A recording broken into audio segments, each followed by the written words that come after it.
The holodeck is one of the most loved and hated pieces of technology in Star Trek. But what is it?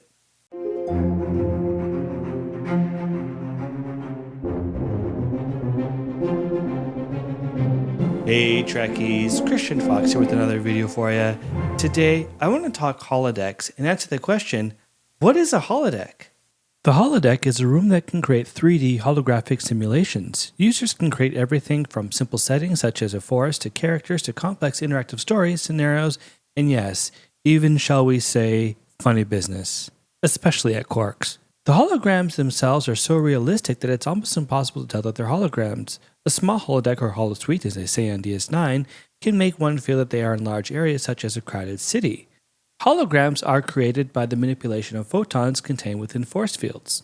Replicator and transporter technology are used to create these projections. Everybody got that? To control a holodeck, one need only give the computer verbal commands like end program or ask for the arch. The arch has physical controls and doors to exit. Holodecks run on a separate power grid so they can still be used even when main power is limited. Holodecks themselves are perfectly harmless thanks to the safety protocols. These safeties ensure that things that are normally fatal, such as bullets, are rendered completely harmless. Thankfully, these safety protocols never fail, and thankfully they can't be turned off by officers with the proper authorization. Actually, that's not true. Unfortunately, safeties fail all the time due to sci-fi phenomena like crazy transporter accidents. And to make matters even worse, officers definitely turn them off. But the danger doesn't stop there. Some holograms have become self-aware, the most famous example being Professor Moriarty. In the classic episode, Elementary Dear Data, Geordi, in an effort to make the Sherlock Holmes program more challenging for Data, asked the computer to create someone that could match Data's ability. The computer then gives Moriarty self-awareness, which allows him to take over the ship. Thanks a lot, Geordi!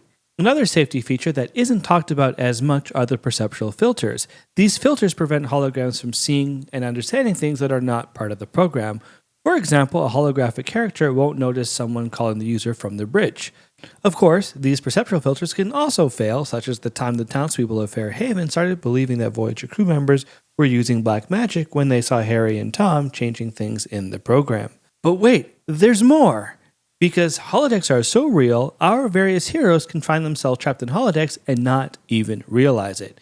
In one instance, Dr. Bashir was trapped in the Section 31 interrogation program in which he believed he was still on DS9. There's also the issue of holo addiction. The most famous example of this is Reg Barkley in both TNG and Voyager. In those situations, Barkley became so addicted to the holodeck that he would spend hours upon hours in them, and in Voyager, even created holographic quarters. Seven also briefly experienced a form of holo addiction when she was exploring her humanity as a more human member of the crew.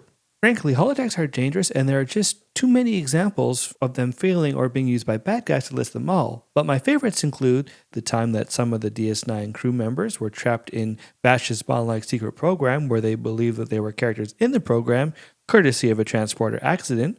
The time that Tom and Tuvok were trapped in a holo novel that was being controlled by an evil holographic version of Seska, and finally, the time that the Hirogen took over Voyager and placed the crew in various holo programs where they believed that they were the actual characters in the program. Although holodecks are mostly used for entertainment, they can be used for investigative purposes, such as when Geordi worked with a holographic version of the Galaxy-class designer, Leah Brahms. No comment on that whole situation. Holodecks can even be used for therapy, such as when Nog used it to work through his war-related trauma. Of course, holodecks aren't the only cool piece of fancy-smancy Trek tech. What about those replicators?